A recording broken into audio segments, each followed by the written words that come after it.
अच्छा जी, करें जी start. Screen सही शो हो रही है, आवाज़ भी ओके आ रही है, रिकॉर्डिंग भी ऑन हो गई है। हाँ जी ठीक है। अच्छा जी, अक्टूबर के जोन से करंट अफेयर्स इस दफ़ा जोन सा सेकंड हाफ जो होगा हमारे पास, सेकंड हाफ में हमारे पास करंट अफेयर्स जो ज़्यादा हो जाएंगे। ठीक है। अच्छा एक सेकंड में कर दे रहा हूँ। हो गया। अच्छा, करंट अफेयर्स के इस दफ़ा हमारे पास जो क्वेश्चंस हैं इंपॉर्टेंट हैं लेकिन कम है।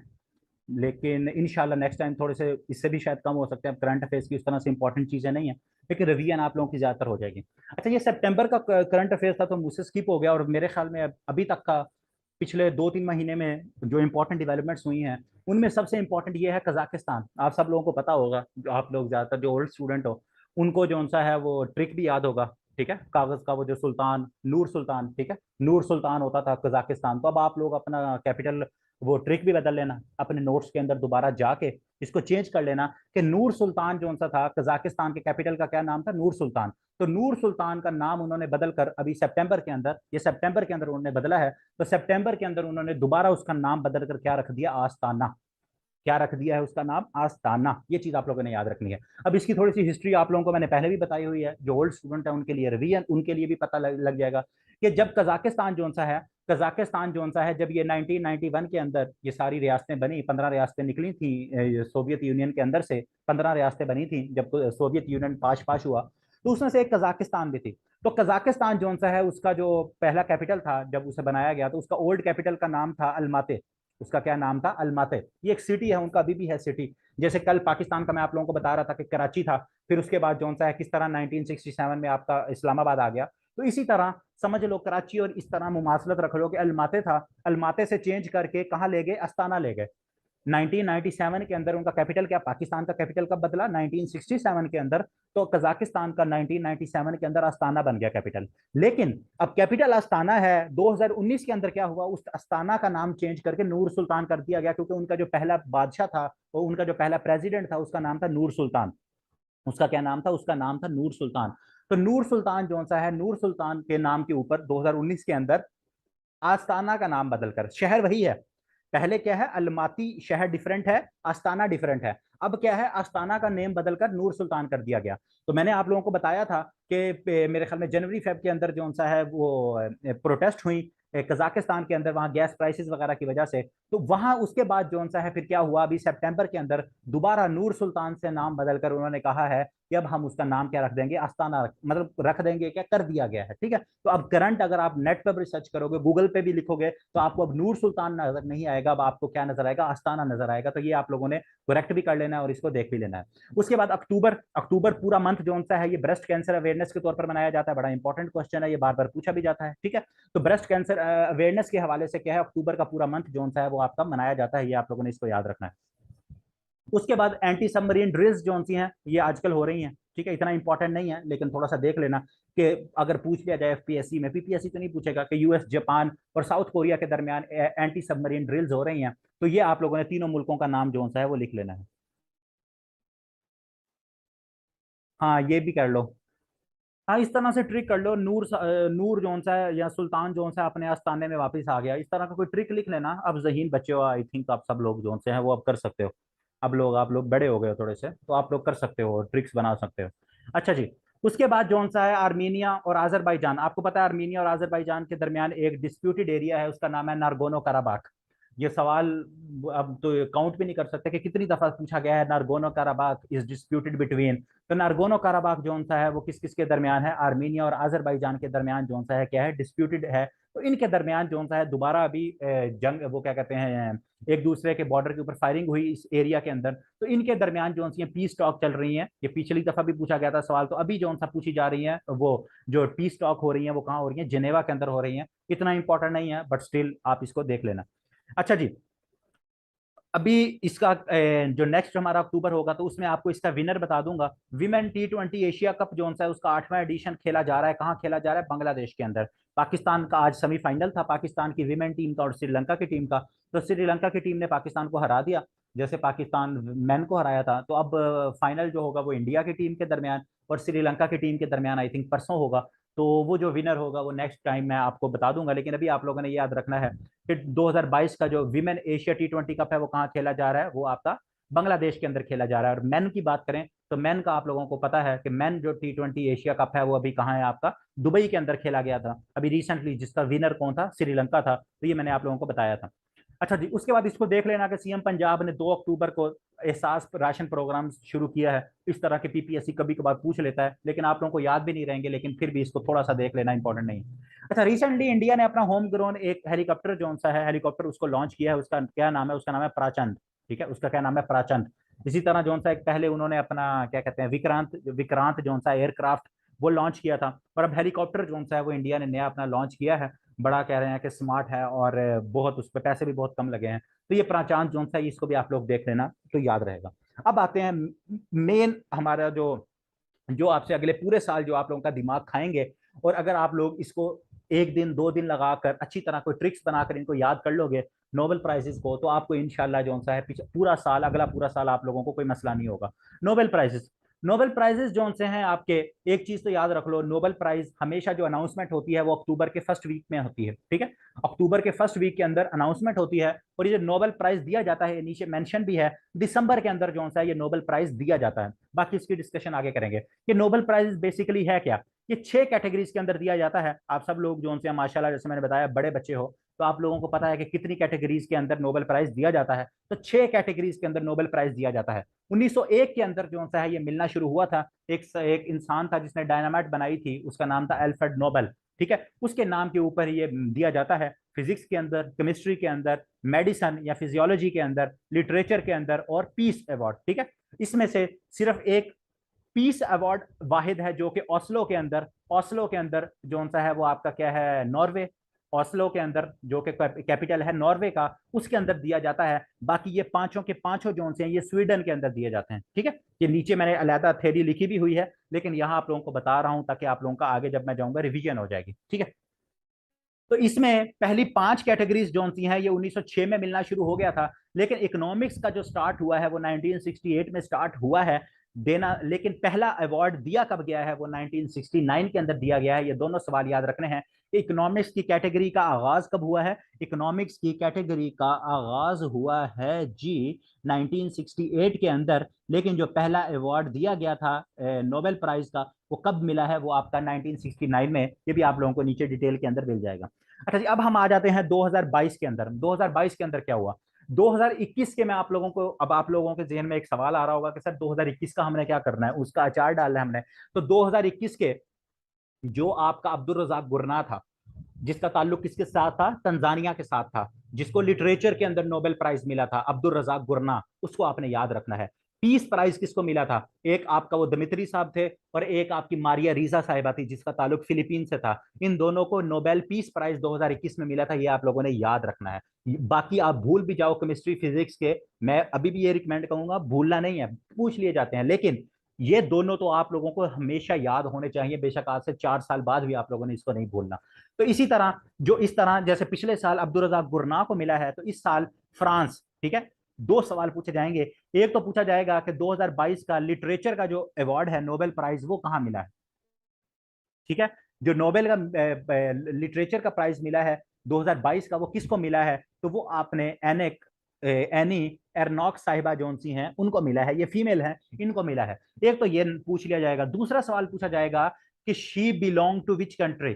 तो एनी साहिबा जोन सी हैं, इनका फ्रांस से ताल्लुक है। ठीक है, जैसे अब्दुल रजाक गुरना का लास्ट टाइम बता रहा हूं, तो उनका बार बार सवाल पूछा गया कि अब्दुल रजाक गुरना का ताल्लुक कहां से है, तंजानिया से। ठीक है, उनका ताल्लुक था तंजानिया से। तो अब एनी साहिबा का बार बार सवाल का पूछा जाएगा कि इनका ताल्लुक कहां से है, फ्रांस से है। ठीक है, तो जो इस तरह लिटरेचर का अवार्ड मिला है, नोबेल प्राइज जो लिटरेचर का मिला है, वो किसको मिला है? वो फ्रेंच ऑथर को मिला है, एनी साहिबा को मिला है। अच्छा जी, उसके बाद हम आ जाते हैं फिजियोलॉजी या मेडिसिन के अंदर। तो ये मेडिसिन वाला भी एक ही इंसान को मिला है, तो इसका भी आपने जो सा मुल्क याद रखना है। स्वीडन से इनका ताल्लुक है, स्वांटे साहब।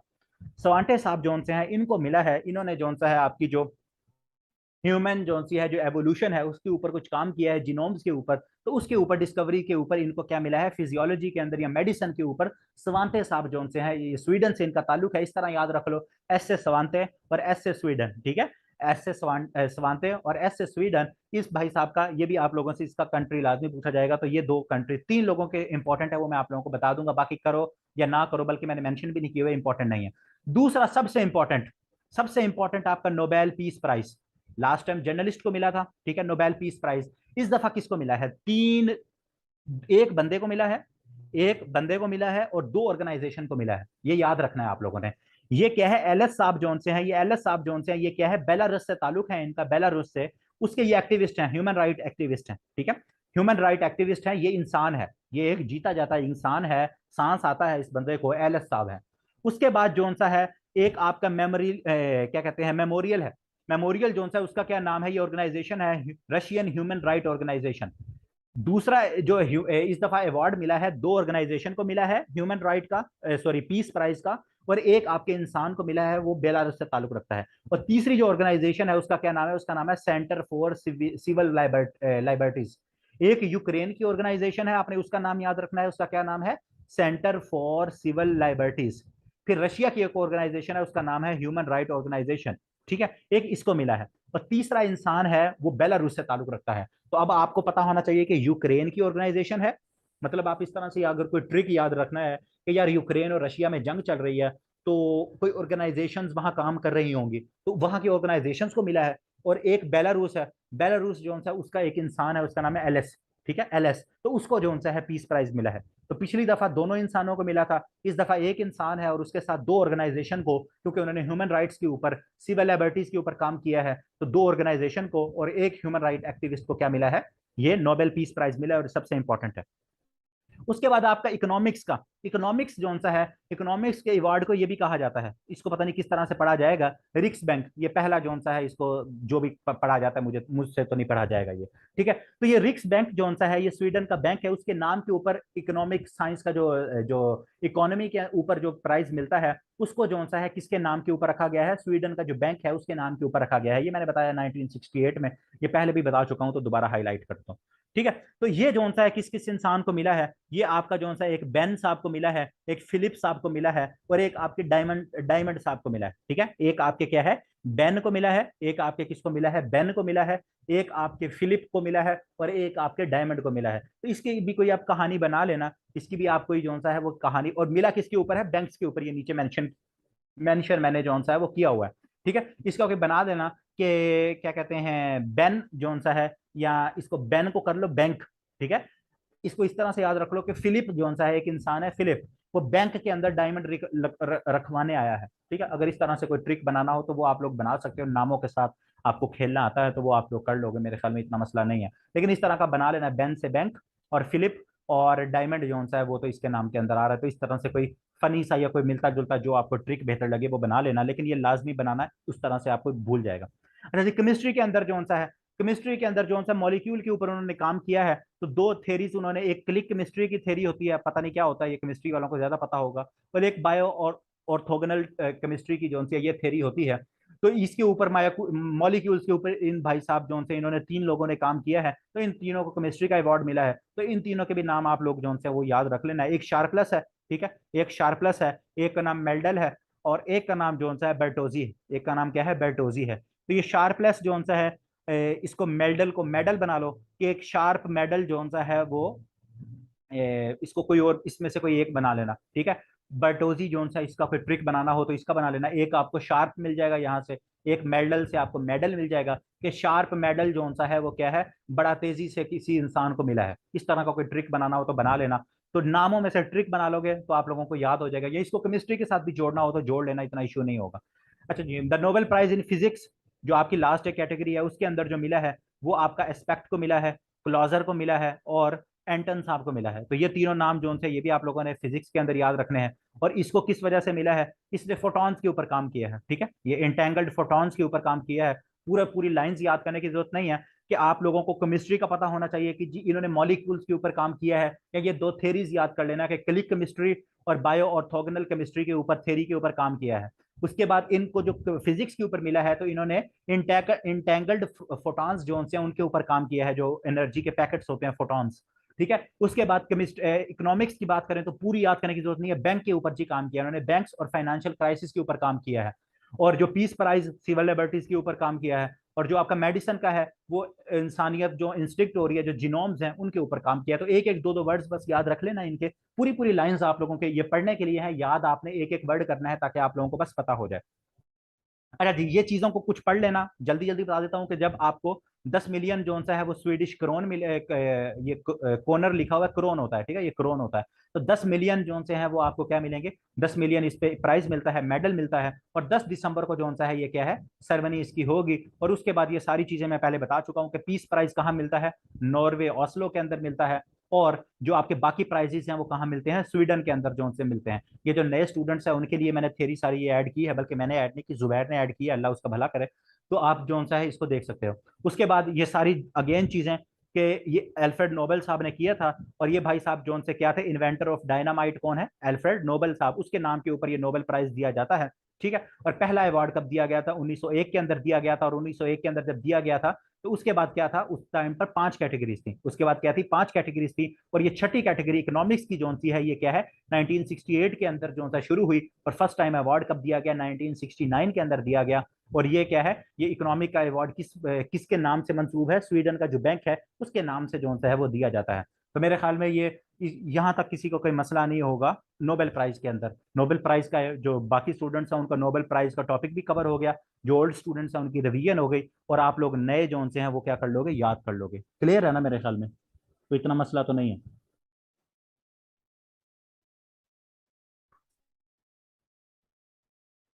ओके सीन है।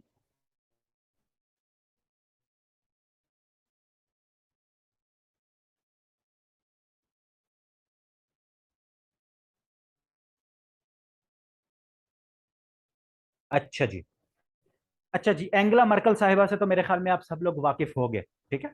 एंगला मर्कल साहिबा जो उनसे हैं आप सब लोग वाकिफ हो गए, हो सकता है किसी के नेबर के अंदर भी रहती हो एंगला मर्कल साहिबा। तो एंगला मर्कल साहिबा जो सी हैं, ये चांसलर थी किसी जमाने के अंदर। ठीक है, 4 दफा ये चांसलर रही हैं, 16 साल तक इन्होंने जर्मनी के अंदर क्या है, वहाँ का जो, जैसे हमारे यहाँ प्राइम मिनिस्टर कहा जाता है, तो वहाँ क्या होता है, वहाँ चांसलर होता है। तो एंगला मर्कल साहिबा, इनका जर्मनी से ताल्लुक है, इनका क्या है, जर्मनी से जो सा है ताल्लुक है। तो मैंने लास्ट टाइम आप लोगों को बताया था अगस्त के अंदर कि इनको क्या मिला है, इनको यूनेस्को पीस अवार्ड मिला था। यूनेस्को पीस प्राइज अवार्ड किसको मिला था, एंगला मर्कल साहिबा को। इन्होंने रेफ्यूजीज के ऊपर काम किया था। तो इनको अब 2 अवार्ड मिल चुके हैं रेफ्यूजीज के ऊपर काम करने के ऊपर। एक यूनेस्को पीस अवार्ड, ये आप लोगों का रिवाइज हो गया। और दूसरा जो अब इन्होंने जीता है उसका नाम है नैन्सन अवार्ड। उसका क्या नाम है, नैन्सन अवार्ड। ये 4 अक्टूबर को इनको मिला है।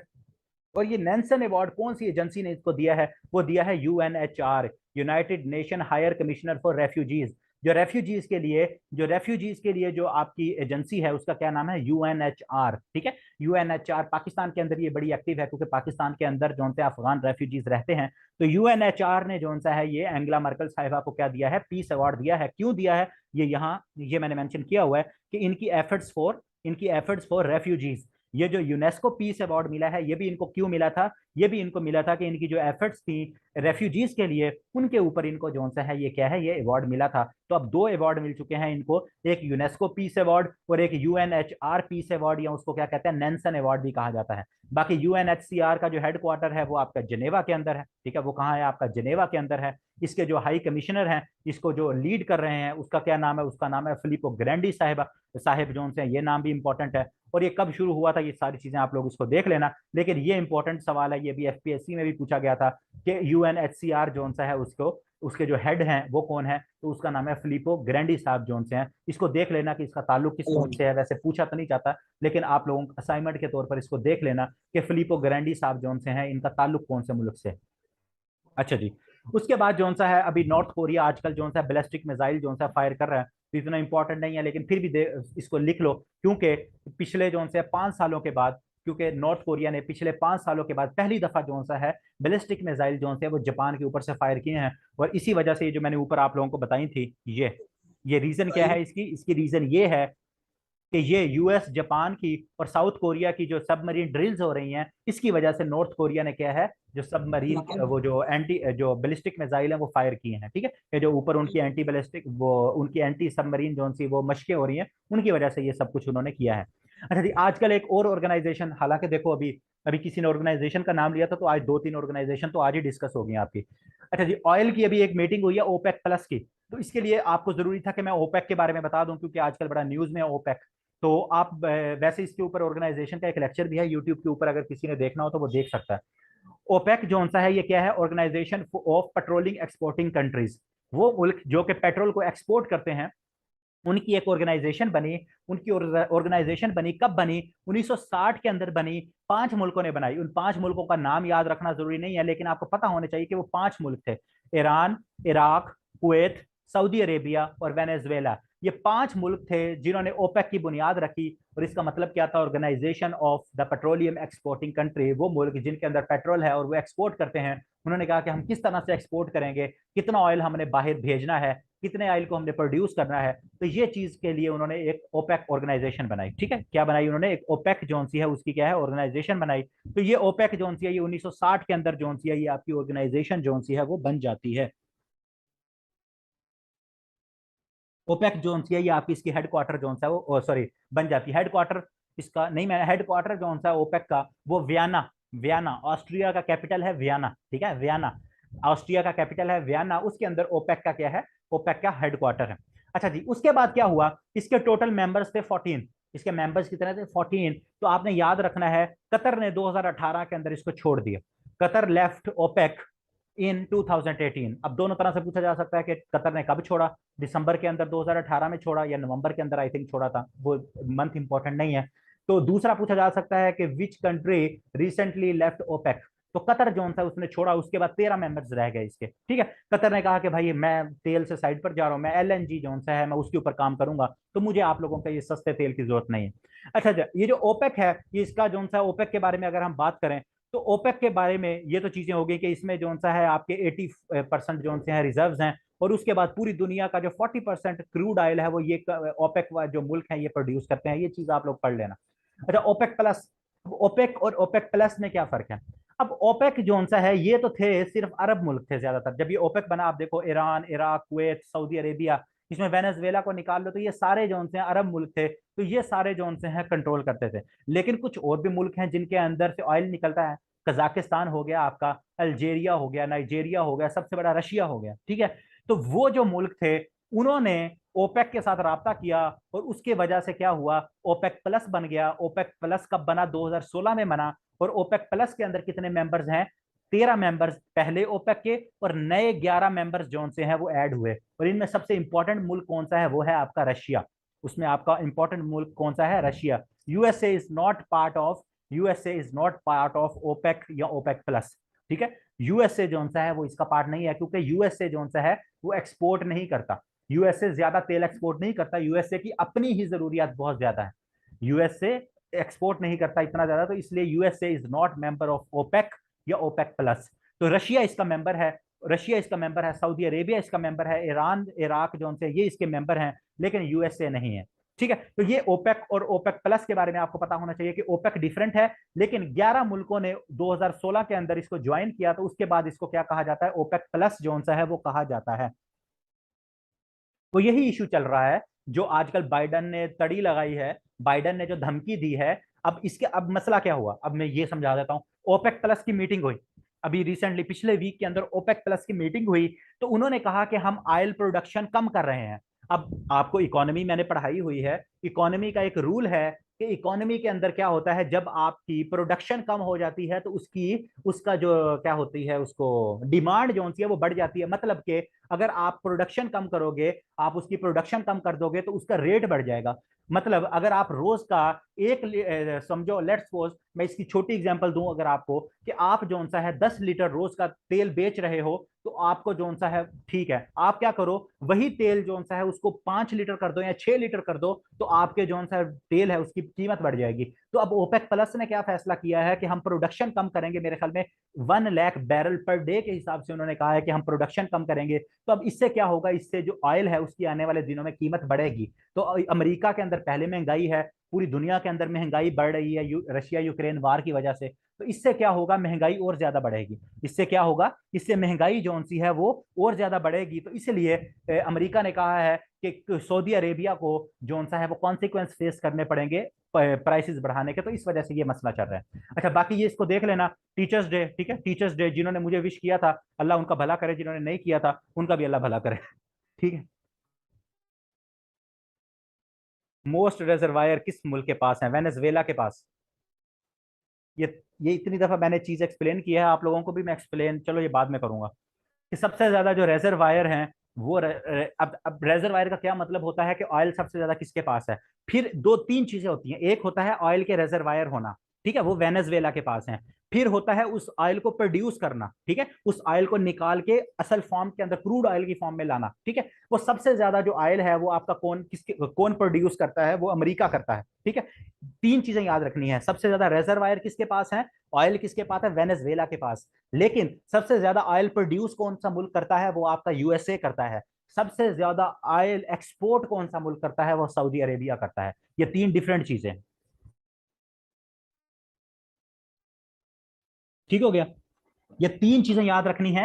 एक होता है, इसकी एग्जांपल मैं देता हूं कि मेरे पास सोना है, ठीक है, मेरे घर के अंदर सोना है, तीन घर हैं, तीन घर हैं, ठीक है। इसकी एक आपको आसान लफ्जों में समझाने की कोशिश करता हूं कि तीन घर हैं, तीन घरों के अंदर सोना है जमीन के नीचे, ठीक है, तीन घरों के अंदर सोना है। सबसे ज्यादा सोना मेरे घर के अंदर है, लेकिन मैं उस सारे सोने को निकालता नहीं हूं। मैं लेट्स सपोज मैं 5 तोले निकालता हूं और बेचता हूं रोज का। लेकिन मेरा जो साथ वाला हमसाया है उसके पास कम रिजर्वायर है, लेकिन वो रोज का 10 तोले सोना निकालता है, ठीक है, लेकिन वो अपने पास रखता है। जो तीसरा है, वो तीसरा जो सा है वो निकालता वो भी मेरे जितना है, 5 तोले सोना, लेकिन वो क्या करता है, 5 का 5 बाहर बेच देता है, ठीक है। तो ये चीज जो सी आप लोगों ने याद रखनी है कि एक के पास रिजर्व ज्यादा है, वो वेनेजुएला है, लेकिन वो प्रोड्यूस वो उतना तेल निकालता नहीं है, उसके पास कैपेसिटी नहीं है कह सकते हैं हम। फिर अमेरिका जो सा सबसे ज्यादा तेल निकालता है, तो प्रोड्यूस सबसे ज्यादा वो करता है। लेकिन जो दूसरे मुल्कों को बेचता है वो क्या है, वो आपका सऊदी अरेबिया है। वो क्या है आपका, सऊदी अरेबिया है। उम्मीद है समझ आ गई होगी, लेकिन जिनको नहीं समझ आई तो आप लोग जो है फिर इसको बाद में रिकॉर्डिंग के अंदर देख लेना। अच्छा, ये बड़ा इंपॉर्टेंट सवाल है जियोग्राफी का आपको, ठीक है, ये आपका क्या है, जियोग्राफी का सबसे इंपॉर्टेंट सवाल है। बलूचिस्तान के 35 डिस्ट्रिक्ट थे, दो डिस्ट्रिक्ट ज्यादा हुए हैं, एक क्या कहते हैं करीजात और एक उस्ता मोहम्मद जोन सा है। हब पहले 34 थे, एक एक्स्ट्रा हुआ, हब का भी ऑफिशियल नोटिफिकेशन आया है, तो 35 हो गए, तो 36 और 37। अब हब टोटल बलूचिस्तान के अंदर आपके डिस्ट्रिक्ट कितने हो गए, 37 डिस्ट्रिक्ट हो चुके हैं, ठीक है। इस टाइम पर बलूचिस्तान के अंदर डिस्ट्रिक्ट कितने हैं, 37, और डिवीजन कितने हैं, 7। 7 डिवीजन है और 37 डिस्ट्रिक्ट है। ये लाजमी आप लोगों ने याद रखना है। जो ओल्ड स्टूडेंट है वो अपने जियोग्राफी के लेक्चर के अंदर जाकर इसको करेक्शन कर सकते हैं। करेक्शन क्या मतलब, उसको ऐड कर सकते हो अपना कि आप बलूचिस्तान के अंदर 37 डिस्ट्रिक्ट हो गए हैं, और जो नए बने हैं उनका भी नाम आप लोगों ने याद रखना है।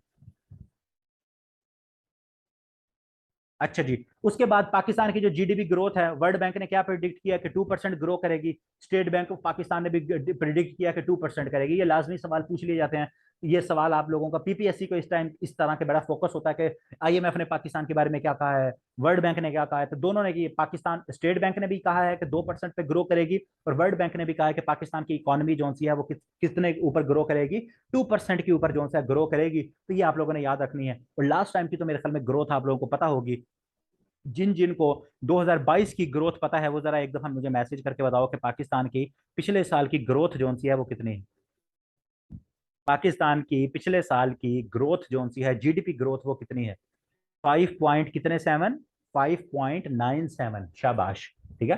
तो बड़ा इंपॉर्टेंट है ये जीडीपी ग्रोथ, लाजमी याद होनी चाहिए आप लोगों को। पाकिस्तान की पिछले साल की पाकिस्तान की ग्रोथ कितनी है, 5.97। अब तो मेरे ख्याल में जितनी दफा मैं रिपीट कर चुका हूँ आप लोगों को, घर वाले कुछ रोटी भी पूछते होंगे तो आप कहेंगे 5.97 जीडीपी ग्रोथ है पाकिस्तान की। तो इस तरह से चीजों को, जो इंपॉर्टेंट चीजें हैं उनको याद रखा करो। अच्छा जी, वर्ल्ड बैंक ने 2 अरब डॉलर पाकिस्तान को फ्लड रिलीफ के लिए दिया है। इंपॉर्टेंट नहीं है लेकिन फिर भी देख लेना। अच्छा, ये जर्मनी वाला मैंने क्यों लिखा है, आपको पता है पाकिस्तान के एक वजीर खारजा है, उनका नाम है बिलावल भुट्टो, ठीक है, उनका क्या नाम है, बिलावल भुट्टो जरदारी, बीबीजी। तो बीबीजी साहब जो से बिलावल भुट्टो जरदारी साहब वो जर्मनी गए हुए हैं। तो जर्मनी ने क्या किया है, 10 मिलियन जो से यूरोज हैं वो पाकिस्तान के लिए उन्होंने क्या किया, वो ऐलान किया है 10 मिलियन देने का।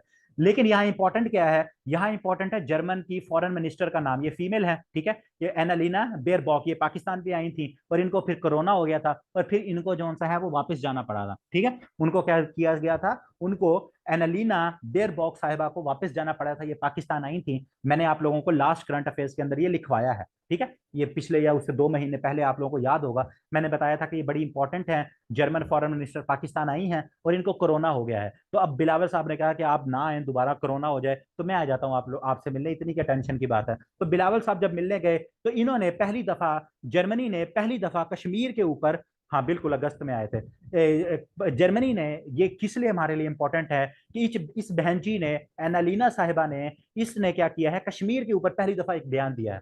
आज तक जर्मनी ने कभी भी कश्मीर के ऊपर बयान नहीं दिया, जिसकी वजह से इंडिया के अंदर जो सा है वो क्या कहते हैं, बरनोल के ट्रक जाते हुए दिखाई दिए। तो इंडिया के अंदर काफी जो सा है वो मिर्चें लग रही हैं इनके बयान की वजह से। तो ये इसलिए ये मैडम साहिबा आजकल न्यूज में है, तो इसका नाम याद रखना है, एनालिना बेयरबॉक साहिबा कौन है, ये जर्मनी की वजीर खारजा है। अच्छा जी, ये इंपॉर्टेंट नहीं है, इसको देख लेना, साहिबा बीबी, इसके ऊपर आजकल कंट्रोवर्सी भी चल रही है कि ये कांस्टेबल बनी है, क्या कहते हैं, पंजाब पुलिस के अंदर ट्रांस पर्सन है, ठीक है। तो इसके ऊपर जो सा है लोग एक कंट्रोवर्सी भी क्रिएट कर रहे हैं, तो इसको आप लोग जो सा है वो देख सकते हो। अच्छा जी, उसके बाद जो सा अगर हम बात करें, उसके बाद जो सा अगर हम बात करें तो 8 अक्टूबर, 8 अक्टूबर का जलजला, ठीक है, 8 अक्टूबर 2005 में क्या आया था, जलजला आया था, तो ये आप लोगों का क्या हो जाएगा, रिपीट हो जाएगा।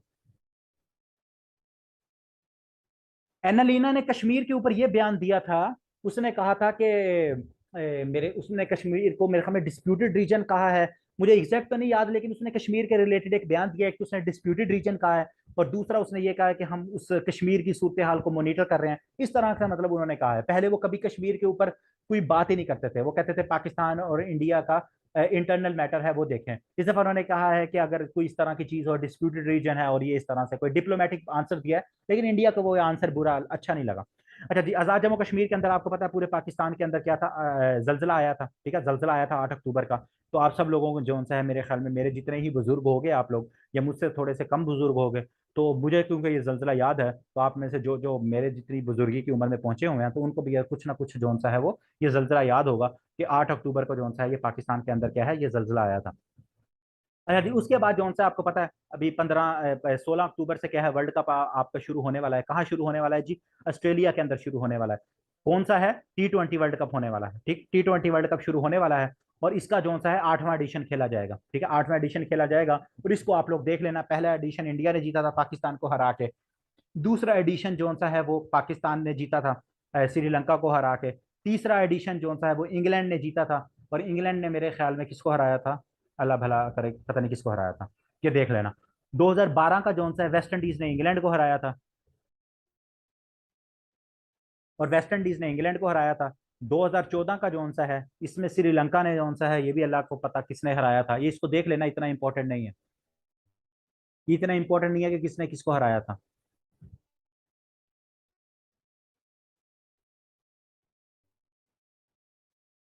ओके है, ठीक है। अच्छा जी, तो अब जो सा है 2016 के अंदर वेस्ट इंडीज जीती और 2021 के अंदर आपको पता है ऑस्ट्रेलिया जीती, ये इंपॉर्टेंट है, ठीक है। 2021 का जो सा है वो कौन, ऑस्ट्रेलिया जीती और ऑस्ट्रेलिया ने किसको हराया था, न्यूजीलैंड को हराया था, ये इंपॉर्टेंट है। 2021 वाला जो सा ये इंपॉर्टेंट है, 7वां एडिशन, किसने जीता, ऑस्ट्रेलिया ने जीता और किसको हराया, न्यूजीलैंड को हराया। और 2022 जो सा इसमें तो कोई दो राय नहीं है कि इंशाल्लाह जो सा वो पाकिस्तान जीतेगा, ठीक है। और ना जीता तो मुझे कुछ ना कहना ये, लेकिन मैंने खुद ऐड किया है, मेरे दिल की दुआ है, बाकी अल्लाह खैर करे, ताहिर की बात से कुछ ना कुछ इत्तेफाक करते हैं हम भी, ठीक है।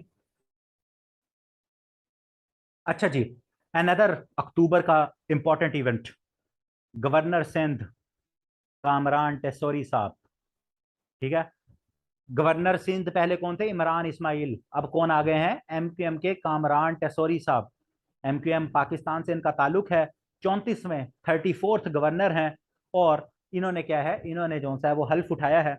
और पहले सिंध के गवर्नर कौन थे, हुसैन हदायतुल्लाह, हुसैन हदायतुल्लाह साहब जो से हैं, हुसैन हदायतुल्लाह साहब जो से हैं वो क्या थे, सिंध के पहले गवर्नर थे पाकिस्तान बनने के बाद। वैसे अगर ओवरऑल कभी पूछा जाए कि जब सब कॉन्टिनेंट के अंदर सिंध जो सा है उसके ऊपर ईस्ट इंडिया कंपनी ने कब्जा किया था, तो वो मैंने आपको बताया हुआ है, चार्ल्स नेपियर साहब, चार्ल्स नेपियर साहब, NAPIER, चार्ल्स नेपियर साहब जो उनसे हैं, वो आई थिंक 1843 के अंदर सिंध को एनेक्स किया था। तो 1843 के अंदर चार्ल्स नेपियर साहब जो से हैं वो क्या है, वो सिंध के पहले गवर्नर थे। लेकिन पाकिस्तान बनने के बाद सिंध के पहले गवर्नर कौन थे? गुलाम हुसैन हदायतुल्लाह। और कर मैंने आप लोगों को पाकिस्तान की पहली और वाहिद खातून गवर्नर का भी बताया था सिंध का, बेगम राना लियाकत अली खान। तो वो भी 1973 से 76 तक वो भी सिंध की गवर्नर रही हैं। और अब जो उनसे हैं इनकम्बेंट या इस टाइम पर जो मौजूद हैं वो कौन है? कामरान टेसोरी साहब। कामरान टिसोरी साहब के बारे में मुझसे कुछ ना ही पूछो तो आपका जो सा है वो भला रहेगा। ठीक है, आप लोग खुद इसको सर्च कर लेना। ये एक गोल्ड के ताजिर हैं और इनके बारे में लोग बहुत अच्छी अच्छी बातें करते हैं।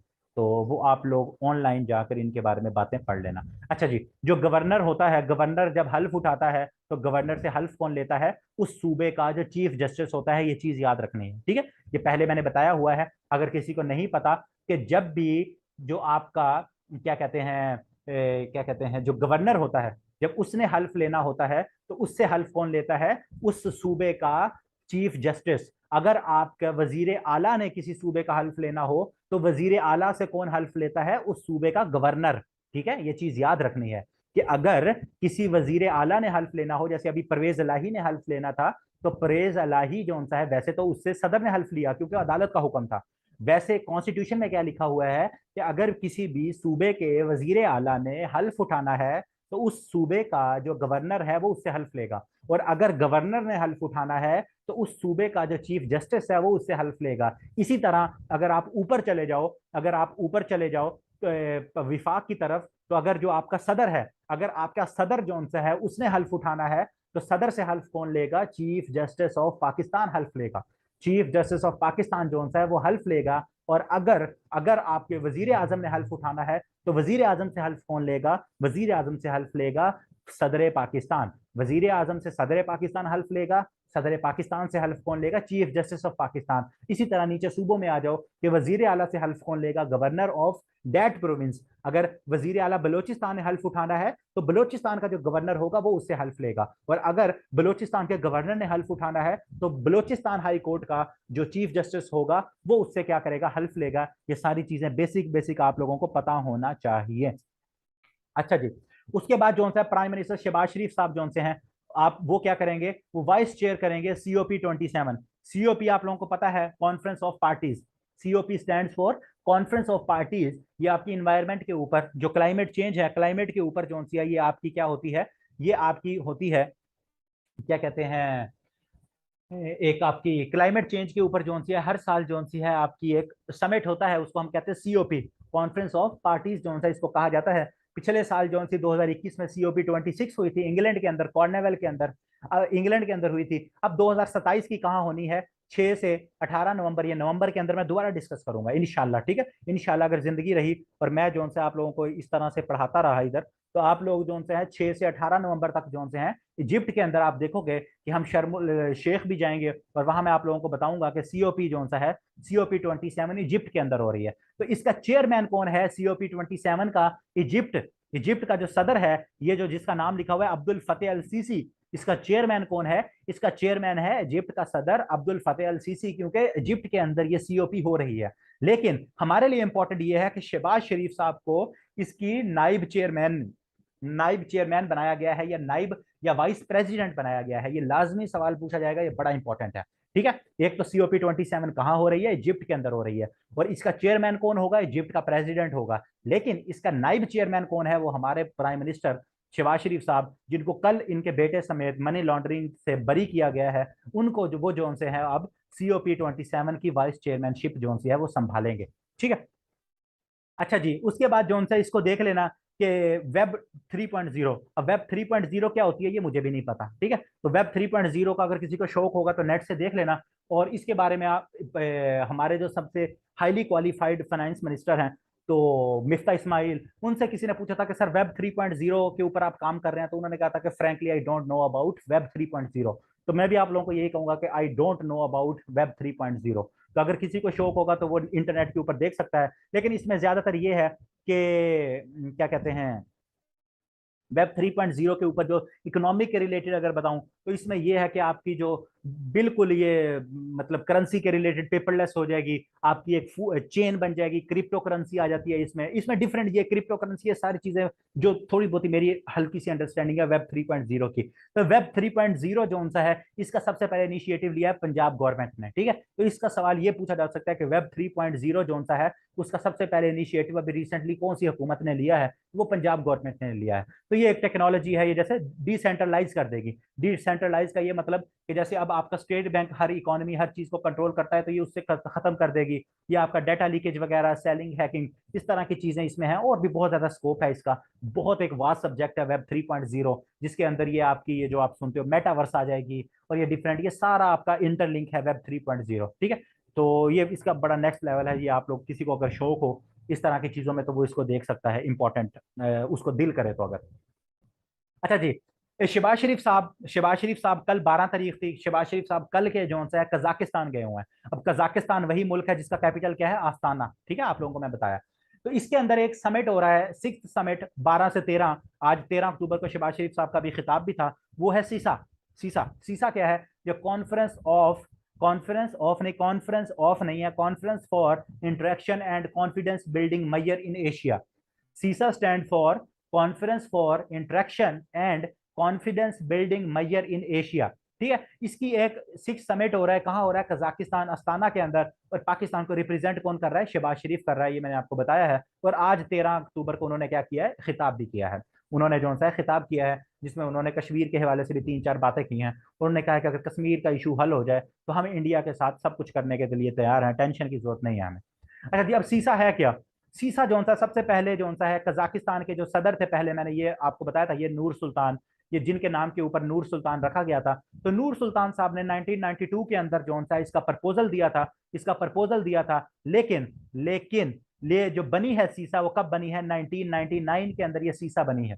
ये जो सीसा है, ये कहाँ बनी है? ये आपकी कजाकिस्तान के अंदर बनी है। उनके नूर सुल्तान का ये प्रपोजल था। और ये जो सा है आपकी कब बनी? इसका प्रपोजल कब दिया गया? प्रपोजल दिया गया 1992 के अंदर। लेकिन ये जो बनी है वो 1999 के अंदर बनी है। और इसके 27 मेंबर हैं। इसके कितने मेंबर्स हैं? 27 मेंबर्स हैं। इसके 27 मेंबर हैं। और पाकिस्तान जो सा है इसका मेंबर है। इंडिया जो सा है वो भी इसका मेंबर है। कजाकिस्तान इसका मेंबर है। आपको 27 याद करने की जरूरत नहीं है। पाकिस्तान और इंडिया इंपॉर्टेंट है आपके लिए, ये दोनों इसके क्या है? मेंबर हैं।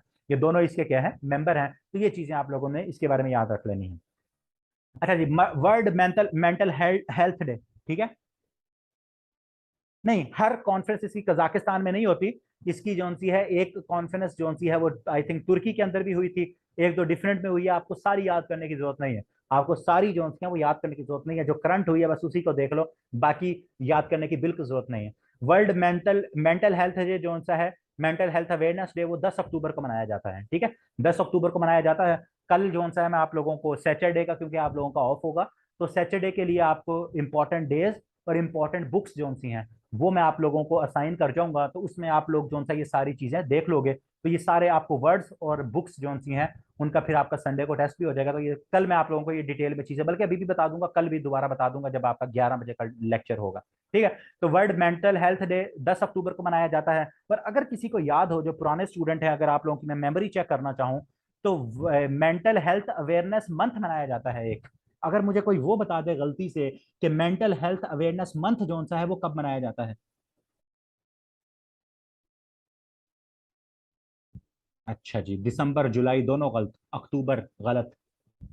दिसंबर भी नहीं, जुलाई भी नहीं, अक्टूबर भी नहीं। तुक्का लगाओ मुसलमानों, तुक्का। नवंबर गलत। मई, शाबाश सफीर।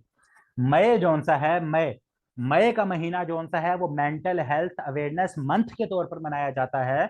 और जो 10 अक्टूबर है ये मेंटल हेल्थ डे के तौर पर मनाया जाता है, ठीक है। ये मैंने उसके अंदर आप लोगों को बताया था। तुक्का नहीं है, तुक्का नहीं उसने लगाया। अच्छा, उसके बाद जो सा है 10 अक्टूबर को शहबाज शरीफ साहब ने थर के अंदर जो सा है पावर प्लांट का इफ्तिताह किया है। तो ये आप लोगों को इसका भी पता होना चाहिए, किस डेट को भी रिसेंटली 10 अक्टूबर को एक इफ्तिताह किया है। थर के अंदर आपको पता है पाकिस्तान का बहुत ज्यादा कोयला है। तो के अंदर जो सा है एक 330 मेगावाट का पावर प्लांट का क्या है? इफ्तिताह किया है। अभी कल परसों इफ्तिताह किया था, और आज पूरे मुल्क के अंदर क्या है? बिजली चली गई है। अच्छा जी, मोहम्मद रिजवान जो है उनको ICC man player of the month किसका मिला है? सितंबर का मिला है। सितंबर का प्लेयर ऑफ द मंथ जो है वो अवार्ड 2022 का किसको मिला है? मोहम्मद रिजवान को मिला है, बड़ा इंपॉर्टेंट है। उससे पहले आप लोगों को याद होगा, दोबारा रिवीजन हो जाएगी आप लोगों की, कि बाबर आजम को मार्च 2022 का प्लेयर ऑफ द मंथ मिल चुका है और अप्रैल 2021 का भी प्लेयर ऑफ द मंथ मिल चुका है। और मैंने आपको अप्रैल 2022 के करंट अफेयर्स अगर खोलकर देखोगे तो मैंने उसमें आपको बताया था कि बाबर आजम वाहिद पाकिस्तान का, पूरी दुनिया के अंदर वाहिद प्लेयर है जिसने 2 दफा प्लेयर ऑफ द मंथ का अवार्ड हासिल किया है। एक अप्रैल 2021 के अंदर किया है और एक मार्च 2022 के अंदर किया है। और अभी कौन सा है, रिजवान ने पहली दफा सितंबर 2022 के अंदर किया है, ICC men's player of the month का अवार्ड जो है वो हासिल किया है। बाकी 10 अक्टूबर के काफी सारे क्वेश्चन है। 10 अक्टूबर डॉक्टर अब्दुल कदीर खान जो हैं पाकिस्तान के जो हैं वो साइंसदान, उनको जो सा है क्या है, उनकी डेथ हुई थी अब्दुल कदीर खान की। इनके हवाले से अगर आप लोग 2021 का अक्टूबर का यूट्यूब पे जाकर करंट अफेयर्स को देखोगे तो उसमें आपको 2-3 चीजें मिलेंगी जो मैंने बताई थी और वो एफपीएससी के पेपर के अंदर पूछी गई। एक तो डॉक्टर अब्दुल कदीर खान जो है उनकी डेट ऑफ डेथ, और दूसरा डॉक्टर अब्दुल कदीर खान जो है उनका जनाजा जो है वो कहाँ पढ़ाया गया। डॉक्टर अब्दुल कदीर खान जो है उनका जनाजा जो है वो कहाँ पढ़ाया गया, तो उनका जो क्या कहते हैं जनाजा था, उनका जो जनाजा था वो आपका फैसल मस्जिद के अंदर पढ़ाया गया था। ठीक है, उनका जो जनाजा है वो कहाँ पढ़ाया गया था, फैसल मस्जिद के अंदर पढ़ाया गया था। और जब इनकी डेथ हुई है उस टाइम पर आई थिंक इनकी 85 ईयर एज थी। ठीक है, इनकी जो एज थी वो कितनी थी, 85 ईयर एज। तो ये सारे सवाल जो हैं वो आप लोगों से क्या है, मैंने तब आप लोगों को बताए थे, तो ये आपके एफपीएससी के अंदर पूछे गए हैं। तो इसीलिए करंट अफेयर्स को हल्का ना लिया करो। अभी भी मेरे ख्याल में आज आपकी रोल नंबर स्लिप्स आ गई हैं जिनके पेपर होने हैं एफपीएससी के, तो अपने करंट अफेयर्स के जो नोट्स हैं उनको टाकी शाकी मार लो और वो जहां जहां पढ़े हुए हैं उनको जो सा थोड़ा थोड़ा सुबह दोपहर शाम हल्का हल्का डाइजेस्ट करना शुरू कर दो। अच्छा, इंडिया के एक जो से हैं यूपी आपका इंडिया का उत्तर प्रदेश, आजकल आप लोगों को याद होगा उत्तर प्रदेश के जो वजीर आला हैं उनका नाम है, क्या नाम है यार, जो योगी योगी आदित्यनाथ, उसका क्या नाम है, योगी आदित्यनाथ। ठीक है, योगी आदित्यनाथ। तो ये जो योगी आदित्यनाथ साहब हैं, ये क्या है, ये आपके यूपी उत्तर प्रदेश के क्या है, चीफ मिनिस्टर हैं। ठीक है, इस टाइम पर। लेकिन ये मुलायम सिंह साहब हैं, ये मुलायम सिंह साहब की डेथ हुई है। ये क्या है, ये बड़े फेमस इंसान रहे हैं, ये डिफेंस मिनिस्टर भी रहे हैं इंडिया के, और 3 दफा ये चीफ मिनिस्टर रहे हैं यूपी के। इंडिया का सबसे बड़ा पॉपुलेशन वाइज जो सा है सूबा कौन सा है, यूपी है। आई थिंक एरिया वाइज भी उनका जो स्टेट है वहां तो स्टेट कहा जाता है ना, इंडिया की सबसे बड़ी जो रियासत है ना वो यूपी है, अपर उत्तर प्रदेश। ठीक है, उत्तर प्रदेश। तो उत्तर प्रदेश का 3 दफा वजीर आला रहना बड़ी बात होती है। तो मुलायम सिंह यादव जी जो से उनकी डेथ हुई है, और समाजवादी पार्टी जो सा उससे उनका क्या है ताल्लुक था। अच्छा जी, इसराइल और लेबनान जो सा है, इसराइल और लेबनान ने अभी मैरीटाइम बॉर्डर के ऊपर एक अपना एग्रीमेंट किया है। ठीक है, ये सवाल पूछा जाएगा क्योंकि इन दोनों को मेडिटेरियन सी लगता है। तो लेबनान और इसराइल का मसला था, लेबनान कहता था कि भाई मेरी हदूद इतनी है, मैंने यहाँ से मछलियां पकड़नी है। इसराइल कहता था नहीं भाई मैंने यहाँ से मछलियां पकड़नी है। तो अब दोनों ने मिलकर बैठकर फैसला किया है कि अब जो सा है जिसका जहां जहां से दिल करेगा वो मछली पकड़ के खा सकता है। तो वो मछलियों के ऊपर जो उनका तनाजा था वो सॉल्व हो गया। मैरी टाइम बॉर्डर जो सा है, जो उनका पानी का मसला था, उन्होंने रिसेंटली अपना जो बॉर्डर का मसला था वो क्या कर लिया, इसराइल और लेबनान ने सॉल्व कर लिया। 11 अक्टूबर को नोबेल लॉरिएट जो सी है पाकिस्तान की, यंगेस्ट पूरी दुनिया की जो सी नोबेल लॉरिएट मलाला यूसुफजई साहिबा जो सी है वो पाकिस्तान आई हैं फ्लड रिलीफ के लिए। ठीक है, फ्लड के अंदर जो सा है तो उनका अपना एक रिलीफ भी फंड भी है। तो 11 अक्टूबर को वो क्या है, पाकिस्तान आई है। उसके बाद फैसलाबाद पुलिस ने ड्रग्स को कंट्रोल करने के लिए एक ऐप बनाई है, ब्रेकिंग द आइस के नाम से। ठीक है, फैसलाबाद पुलिस के अंदर उमर सईद साहब हैं, बहुत जबरदस्त जो से हैं वो डीपीओ हैं। तो वो माशाल्लाह से बड़ा जबरदस्त काम कर रहे हैं। लास्ट टाइम मैंने आपको वो मिरांडा मिरांडा जो सी है वो टेक्निक के बारे में बताया था, वो भी फैसलाबाद पुलिस ने लॉन्च की थी। तो फैसलाबाद पुलिस के अंदर काफी ज्यादा अच्छी जो सी है वो इनोवेशंस लेकर आ रहे हैं। आई थिंक उनका उमर सईद है, तो उन्होंने एक रिसेंटली फैसलाबाद के अंदर ये लॉन्च किया। अच्छा जी, एक और चीज, नासा ने क्या किया जी, नासा ने इसको लॉन्च किया है, ये क्या डार्ट, ये बड़ा ये लास्ट टाइम भी मैंने देखा था, मैंने स्किप कर दिया। लास्ट टाइम ये सितंबर के अंदर लॉन्च हुआ था, ये मैंने यहाँ कहीं मेंशन भी किया होगा, ये 26 सितंबर को। ठीक है, 26 सितंबर को। तो ये मैंने इसको मिस कर दिया था, डार्ट को जानबूझ के मैंने इसको मिस किया था। क्यों मिस किया था, मैंने इसलिए मिस किया था कि मुझे इंपॉर्टेंट नहीं लगा, लेकिन अक्टूबर के महीने में मुझे ये इंपॉर्टेंट लग गया, तो आप लोगों को अब तैयार करना पड़ेगा। तो डार्ट क्या है, ये है डबल एस्ट्रॉइड रीडायरेक्शन टेस्ट। ठीक है, पूछा जाएगा कि डार्ट जो सा है ये किसने लॉन्च किया है, तो ये नासा ने जो सा लॉन्च किया। अब डार्ट का मकसद क्या है, अब डार्ट का मकसद ये है कि जमीन की तरफ आपके जो बड़े बड़े पत्थर होते हैं जिनको एस्ट्रॉइड्स कहा जाता है, एस्ट्रॉइड जमीन की तरफ आ रहे होते हैं, तो उन्होंने ये डार्ट लॉन्च किया है। ये जाकर उन एस्ट्रॉइड्स के अंदर लगेगा और उन एस्ट्रॉइड्स को छोटे छोटे टुकड़ों के अंदर बांट देगा ताकि जमीन के ऊपर कभी जिंदगी के अंदर क्या हो, अगर जिंदगी के ऊपर कोई बड़ा पत्थर कभी आ रहा हो और अर्थ का तबाह होने का सिलसिला हो, तो ये यहाँ नासा वाले एक डार्ट भेजें, यहाँ से एक सैटेलाइट भेजें, स्पेस क्राफ्ट भेजें अपना, और वो उसके अंदर जाकर तबाह उसके अंदर लगे, और जो बड़ा पत्थर होगा वो छोटे छोटे पत्थर बन जाए और हमारी जमीन जो सी है वो तबाही से बच जाए। ठीक है, ये इसका मकसद था। तो ये स्पेस क्राफ्ट इन्होंने अभी लॉन्च किया है, उसका क्या नाम था, डार्ट, डबल एस्ट्रॉइड रीडायरेक्शन, उसकी डायरेक्शन चेंज करने के लिए। और जिस एस्ट्रॉइड को इन्होंने मारा है उसका नाम भी इन्होंने रखा था, उसका नाम था डायमोर्फस, जिस एस्ट्रॉइड को इन्होंने तबाह किया है। और उसके बाद नासा के चीफ ने आकर टीवी के ऊपर ऐलान किया कि आज के बाद नासा आपकी जमीन की प्रोटेक्टर बन गई है, कि अब कोई भी एस्ट्रॉइड जो है आपकी जमीन के ऊपर टकरा नहीं सकता, कि हमारे पास ये कैपेसिटी है कि हम एस्ट्रॉइड को तबाह कर सकते हैं, ताकि वो कभी भी आकर हमारी अर्थ को अब तबाह नहीं कर सकता। ठीक है, तो ये नासा के चीफ ने एक बहुत बड़ा बयान दिया है, क्योंकि उसने डार्ट का जो है वो स्पेस क्राफ्ट भेज दिया। अच्छा जी, 13 अक्टूबर को, ये आज की न्यूज है, आज जो सी है, तो इसमें क्या हुआ है, आज यूएन जनरल असेंबली से आप सब लोग वाकिफ हो गए, लास्ट टाइम करंट अफेयर्स में डिटेल में डिस्कस किया था। 193 मेंबर्स हैं इसके, और जो सा है 193 इसके मेंबर्स हैं। तो इसमें क्या किया है, लास्ट करंट अफेयर्स के अंदर मैंने आपको बताया था कि रशिया ने क्या किया है, चार चार जोन से हैं यूक्रेन के जो इलाके हैं, डोनेस्क हो गया, लुशांक हो गया, जोरफोजिया हो गया, एक और था, उन चारों को क्या कर लिया, अनेक्स कर लिया है। उन चारों को क्या कर लिया है, उन चारों को अनेक्स कर लिया है। ठीक है, उन चारों को अनेक्स कर लिया है। तो उन जो चारों को अनेक्स किया है, तो उसके खिलाफ एक रेजोल्यूशन पेश हुई है। ठीक है, ये देखो, 4 रीजन्स ऑफ यूक्रेन जो रशिया ने अनेक्स किया है, उसके खिलाफ एक रेजोल्यूशन पेश हुई। तो उसको जो सा 143 कंट्रीज ने क्या किया, उसके ऊपर कंडेम किया कि रशिया ने बहुत गलत किया, रशिया को इस तरह कब्जा नहीं करना चाहिए था, रशिया को पहले इस्लाम का नाम लेना चाहिए था, और वहां जो सा है एटम बम का बात आना चाहिए था कि वहां एटम बम है, फिर उसके बाद जो सा है उनके ऊपर कब्जा करना चाहिए था या फौजें भेजनी चाहिए थी। इस तरह से तो नहीं होता ना, अमेरिका से सीखना चाहिए कि किस तरह इराक या अफगानिस्तान के ऊपर कब्जा करते हैं, तो उस तरीके से हमें कब्जा करना चाहिए था। तो 143 मुल्कों ने क्या किया, इसको बैक किया, और सिर्फ क्या है, सीरिया, निकारागुआ, नॉर्थ कोरिया और बेलारूस जो हैं, इन्होंने क्या किया, इसकी मुखालफत की कि भाई रशिया ने बहुत बुरा किया, सॉरी रशिया ने अच्छा किया, रशिया का हक बनता था। तो ये सिर्फ 4-5 मुल्कों ने रशिया को ज्वाइन किया। और इंपॉर्टेंट जो चीज है कि 35 मुल्कों ने वोट ही नहीं दिया, उसमें से कौन है, पाकिस्तान। ठीक है, उसमें पाकिस्तान ने भी वोट नहीं दिया, चाइना ने भी वोट नहीं दिया, और इंडिया ने भी वोट नहीं दिया। तो ये इंपॉर्टेंट याद रखना है। इससे पहले एक और चीज भी आप लोगों को याद होगी, जब 24 फरवरी को रशिया ने यूक्रेन के ऊपर हमला किया था, तो तब भी यूनाइटेड नेशन के अंदर जनरल असेंबली ने एक करारदाद पेश की थी। और उसके बाद मैंने आप लोगों को तब भी बताया था कि पाकिस्तान ने उससे एब्सटेन किया था, कि पाकिस्तान ने ना अमेरिका के हक में वोट दिया था, ना ही रशिया के हक में, कि हम क्या है, हम न्यूट्रल हैं। पाकिस्तान ने क्या कहा था कि हम न्यूट्रल हैं, हम जानवर हैं। तो इसके बाद एफपीएससी के अंदर यह सवाल पूछा गया था कि रिसेंटली यूक्रेन के ऊपर जो करारदाद पेश की गई है, उसके ऊपर पाकिस्तान ने किसके हक में वोट दिया है, तो पाकिस्तान ने एब्सटेन किया है। पाकिस्तान ने क्या कहा है कि हम क्या है, हम न्यूट्रल हैं, हम क्या है, न्यूट्रल हैं। तो तब भी इंडिया और पाकिस्तान न्यूट्रल रहे थे, इस दफा भी पाकिस्तान और इंडिया क्या है, और चाइना भी क्या है, न्यूट्रल रहे हैं, उन्होंने किसी का साथ नहीं दिया। अच्छा जी, आपको पता है स्विट्जरलैंड जो सा है उसके अंदर बुर्का बैन है, उसके अंदर आप अपना फेस कवर नहीं कर सकते, बुर्का जो सा है वो बैन है। तो अभी रिसेंटली उन्होंने क्या कहा है कि $1000 जो सा है वो फाइन किया जाएगा अगर कोई बुर्का बैन जो सा है उसको तोड़ेगा, मतलब अगर कोई बुर्का पहनेगा तो उसके ऊपर क्या है, 1000 जो सा है वो जुर्माना होगा। तो ये आप लोगों ने याद रखना है। उसके बाद बस दो आखिरी न्यूज, उसके बाद आप लोगों की छुट्टी। दो आखिरी न्यूज ये है कि पाकिस्तान के जो कैप्टन है बाबर आजम साहब, ये भी आज की न्यूज है अभी की, तो बाबर आजम साहब जो से हैं वो क्या बन गए हैं, fastest Asian batsman to reach 11,000 run in international cricket.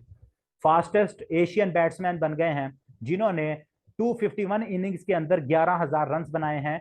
ये 11,000 रन क्या हैं, T20, वनडे इंटरनेशनल और टेस्ट क्रिकेट के अंदर 11,000 रन बनाए हैं। ये फास्टेस्ट एशियन बने हैं। इन्होंने रिकॉर्ड किसका तोड़ा है, एज यूजुअल विराट कोहली साहब का रिकॉर्ड तोड़ा है। विराट कोहली साहब ने 11,000 स्कोर बनाए थे 261 इनिंग्स के अंदर, और बाबर आजम ने 11,000 स्कोर बनाए हैं 251 इनिंग्स के अंदर। ठीक है, बाबर आजम ने 251 के अंदर और उन्होंने 261, विराट कोहली ने, तो बाबर आजम फास्टेस्ट बन गए हैं। दूसरी लास्ट चीज जो सी है वो डोनाल्ड ट्रंप के हवाले से है। डोनाल्ड ट्रंप के हवाले से आपने क्या याद रखना है, अभी उसको गूगल प्ले स्टोर ने इजाजत दे दिया, तो मैंने कहा आपको बता दूं। पूछा जा सकता है कि डोनाल्ड ट्रंप, आपको पता है, ट्विटर से बैन है। डोनाल्ड ट्रंप साहब जो से हैं उनको ट्विटर ने बैन किया हुआ है, वो वहां ट्वीट्स नहीं कर सकते। तो डोनाल्ड ट्रंप साहब की एक एप्लीकेशन है जो कि उन्होंने ट्विटर के मुकाबले पे लॉन्च किया, उसका नाम है ट्रुथ सोशल। उसको प्ले स्टोर ने इजाजत दे दी है। आप लोग भी चाहो तो उसको ऐप को इस्तेमाल कर सकते हो अगर करना चाहो। तो डोनाल्ड ट्रंप साहब की जो ऐप है उसका क्या नाम है, उसका नाम है ट्रूथ सोशल ऐप। ठीक है, तो ये सवाल आपको आने वाले वक्तों के अंदर क्या है आप लोगों से पूछा जा सकता है। क्लियर है यहाँ तक? किसी का कोई मसला मसाइल हो, कोई सवाल जवाब हो? ये आज तक इंशाल्लाह आप लोगों की चीजें क्लियर हो गई। नेक्स्ट जब आप लोगों के फिर सेकंड हाफ होगा उसके अंदर थोड़ी सी चीजें ज्यादा हो सकती हैं, क्योंकि आज आपके ज्यादा चीजें इसमें होनी थी। तो बाकी जो सा फिर इंशाल्लाह जो जो स्टूडेंट्स अवेलेबल होंगे, कल आप लोगों के साथ 11 बजे इंशाल्लाह लेक्चर होगा और वो कंप्यूटर के एमसीक्यूज डिस्कस करेंगे। और जो आज का लेक्चर है इसका आप लोगों का कल टेस्ट आप लोगों के साथ शेयर हो जाएगा सबके साथ। तो उसको रात 12 बजे तक काइंडली जो सा है वो क्या कर लेना, सबमिट कर देना। अल्लाह आप लोगों का क्या है भला करेगा। जी जी, कल कंप्यूटर का लेक्चर होगा 11 बजे। जो आना चाहें वो आ जाए, और जो फ्री होंगे, और बाकी फिर बाद में आप रिकॉर्डिंग से सुन लीजिएगा। और परसों फिर उसका टेस्ट हो जाएगा। ठीक है आप लोगों का? ठीक है। ओके जी, जजाकल्ला। चलो जी, लाइट ऑफ हो गई, आप सब भी ऑफ हो जाओ। ठीक है। बाकी ये यूट्यूब के ऊपर अपलोड हो जाएगा लेक्चर। जो बाकी स्टूडेंट्स हैं जो 8th बैच वाले हैं उनको तो ड्राइव में मिल जाएगा। तो यूट्यूब में अपलोड हो जाएगा, और ये पीडीएफ भी वहाँ यूट्यूब की इसकी डिस्क्रिप्शन के अंदर जो ड्राइव होगी वहाँ आप लोगों को मिल जाएगी। ठीक है।